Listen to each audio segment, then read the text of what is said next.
ಹೊಸ ಟ್ರೆಂಡ್ ಶುರುವಾಗಿದೆ. ಪ್ರತಿಯೊಬ್ಬರು ತಮ್ಮದೇ ಆದ ಘಿಬ್ಲಿ ಚಿತ್ರಗಳನ್ನ ತಯಾರಿಸಿ ಅಪ್ಲೋಡ್ ಮಾಡುತ್ತಿದ್ದಾರೆ. ಇದಕ್ಕಾಗಿ ಜನ ತಮ್ಮ ವೈಯಕ್ತಿಕ ಫೋಟೋಗಳನ್ನ ಚಾಟ್ ಜಿಪಿಟಿ ಮತ್ತು ಗ್ರೋಕ್ ನಕಲಿ ಅಪ್ಲೋಡ್ ಮಾಡುತ್ತಿದ್ದಾರೆ.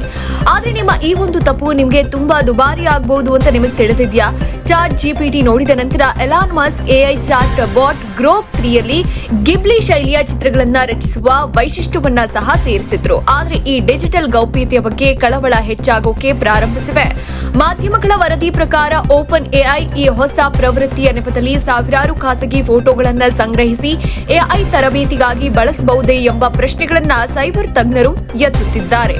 ಒಂದ್ ಕಡೆ ಜನ ಈ ಹೊಸ ಪ್ರವೃತ್ತಿಯನ್ನ ಆನಂದಿಸುತ್ತಿದ್ರೆ, ಮತ್ತೊಂದ್ ಕಡೆ ಜನ ತಮ್ಮ ಹೊಸ ಮುಖದ ಡೇಟಾವನ್ನ ತಿಳಿಯದೆ ಓಪನ್ ಎಐಗೆ ಹಸ್ತಾಂತರಿಸುತ್ತಿದ್ದಾರೆ. ಇದು ಗಂಭೀರ ಗೌಪ್ಯತೆ ಕಾಳಜಿಯನ್ನ ಉಂಟುಮಾಡಬಹುದು ಅಂತ ತಜ್ಞರು ಎಚ್ಚರಿಸಿದ್ದಾರೆ. ಒಟ್ಟಾರೆಯಾಗಿ ನಿಮ್ಮ ವೈಯಕ್ತಿಕ ಫೋಟೋಗಳ ಭದ್ರತೆಗೆ ದೊಡ್ಡ ಬೆದರಿಕೆ ಇದೆ. ಹಿಮಾಚಲ ಸೈಬರ್ ವಾರಿಯರ್ಸ್ ಎಂಬ ಹೆಸರಿನ ಮಾಜಿ ಖಾತೆ ಇದ್ದು, ಈ ಖಾತೆಯು ಸೈಬರ್ ಭದ್ರತಾ ತಜ್ಞರ ತಂಡ ಅಂತ ಹೇಳ್ಕೊಳ್ತಿದೆ. ಈ ಖಾತೆಯಿಂದ ಒಂದು ಪೋಸ್ಟ್ ಅನ್ನು ಸಹ ಮಾಡಲಾಗಿದೆ. ಅದರಲ್ಲಿ ಈ ಪ್ಲಾಟ್ಫಾರ್ಮ್ಗಳಲ್ಲಿ ವೈಯಕ್ತಿಕ ಫೋಟೋಗಳನ್ನ ಅಪ್ಲೋಡ್ ಮಾಡೋದ್ರಿಂದ ಉಂಟಾಗೋ ಅಪಾಯಗಳನ್ನ ವಿವರಿಸಲಾಗಿದೆ. ಫೋಟೋಗಳನ್ನ ದುರುಪಯೋಗ ಪಡಿಸಿಕೊಳ್ಳಬಹುದು. ನಿಮ್ಮ ಒಪ್ಪಿಗೆ ಇಲ್ಲದೆ ಫೋಟೋಗಳನ್ನ ಎಐ ತರಬೇತಿಗಾಗಿ ಬಳಸಬಹುದು. ಡೇಟಾ ದಲ್ಲಾಳಿಗಳು ಉದ್ದೇಶಿತ ಜಾಹೀರಾತುಗಳಿಗಾಗಿ ಫೋಟೋಗಳನ್ನ ಮಾರಾಟ ಕೂಡ ಮಾಡಬಹುದು. ಇನ್ನು ಗಿಬ್ಲಿ ಶೈಲಿಯ ಎಐ ಇಮೇಜ್ ಆರ್ಟ್ ಆವೃತ್ತಿಯನ್ನ ಬಳಸೋ ಬಳಕೆದಾರರ ವೈಯಕ್ತಿಕ ಡೇಟಾದ ಸುರಕ್ಷತೆಯ ಕುರಿತು ಓಪನ್ ಎಐ ಇನ್ನು ಯಾವುದೇ ಹೇಳಿಕೆ ಕೊಟ್ಟಿಲ್ಲ. ಖಂಡಿತ ಕಂಪನಿ ಯಾವುದೇ ಹೇಳಿಕೆಯನ್ನ ನೀಡಲ್ಲ. ಆದ್ರೆ ಗೌಪ್ಯತೆಗೆ ಸಂಬಂಧಪಟ್ಟಂತೆ ಪ್ರಶ್ನೆಗಳು ಉದ್ಭವಿಸಲು ಪ್ರಾರಂಭಿಸಿವೆ. ಈಗ ನೀವು ನಿಮ್ಮ ವೈಯಕ್ತಿಕ ಫೋಟೋವನ್ನ ಗಿಬ್ಲಿ ಹೆಸರಲ್ಲಿ ಎಐ ಪ್ಲಾಟ್ಫಾರ್ಮ್ನೊಂದಿಗೆ ಹಂಚಿಕೊಳ್ತಿರೋ ಇಲ್ಲವೋ ನಿರ್ಧಾರ ಮಾಡಿ.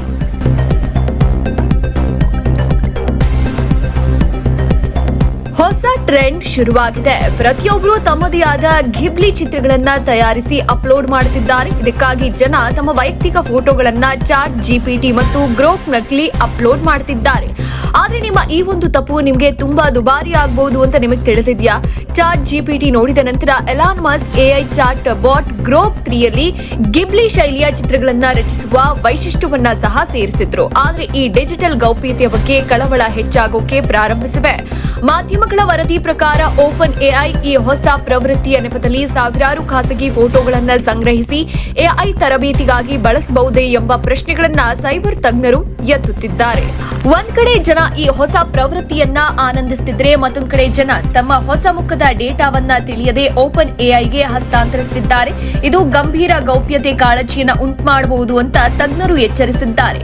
ಒಟ್ಟಾರೆಯಾಗಿ ನಿಮ್ಮ ವೈಯಕ್ತಿಕ ಫೋಟೋಗಳ ಭದ್ರತೆಗೆ ದೊಡ್ಡ ಬೆದರಿಕೆ ಇದೆ. ಹಿಮಾಚಲ ಸೈಬರ್ ವಾರಿಯರ್ಸ್ ಎಂಬ ಹೆಸರಿನ ಮಾಜಿ ಖಾತೆ ಇದ್ದು, ಈ ಖಾತೆಯು ಸೈಬರ್ ಭದ್ರತಾ ತಜ್ಞರ ತಂಡ ಅಂತ ಹೇಳ್ಕೊಳ್ತಿದೆ. ಈ ಖಾತೆಯಿಂದ ಒಂದು ಪೋಸ್ಟ್ ಅನ್ನು ಸಹ ಮಾಡಲಾಗಿದೆ. ಅದರಲ್ಲಿ ಈ ಪ್ಲಾಟ್ಫಾರ್ಮ್ಗಳಲ್ಲಿ ವೈಯಕ್ತಿಕ ಫೋಟೋಗಳನ್ನ ಅಪ್ಲೋಡ್ ಮಾಡೋದ್ರಿಂದ ಉಂಟಾಗೋ ಅಪಾಯಗಳನ್ನ ವಿವರಿಸಲಾಗಿದೆ. ಫೋಟೋಗಳನ್ನ ದುರುಪಯೋಗ ಪಡಿಸಿಕೊಳ್ಳಬಹುದು. ನಿಮ್ಮ ಒಪ್ಪಿಗೆ ಇಲ್ಲದೆ ಫೋಟೋಗಳನ್ನ ಎಐ ತರಬೇತಿಗಾಗಿ ಬಳಸಬಹುದು. ಡೇಟಾ ದಲ್ಲಾಳಿಗಳು ಉದ್ದೇಶಿತ ಜಾಹೀರಾತುಗಳಿಗಾಗಿ ಫೋಟೋಗಳನ್ನ ಮಾರಾಟ ಕೂಡ ಮಾಡಬಹುದು. ಇನ್ನು ಗಿಬ್ಲಿ ಶೈಲಿಯ ಎಐ ಇಮೇಜ್ ಆರ್ಟ್ ಆವೃತ್ತಿಯನ್ನ ಬಳಸೋ ಬಳಕೆದಾರರ ವೈಯಕ್ತಿಕ ಡೇಟಾದ ಸುರಕ್ಷತೆಯ ಕುರಿತು ಓಪನ್ ಎಐ ಇನ್ನು ಯಾವುದೇ ಹೇಳಿಕೆ ಕೊಟ್ಟಿಲ್ಲ.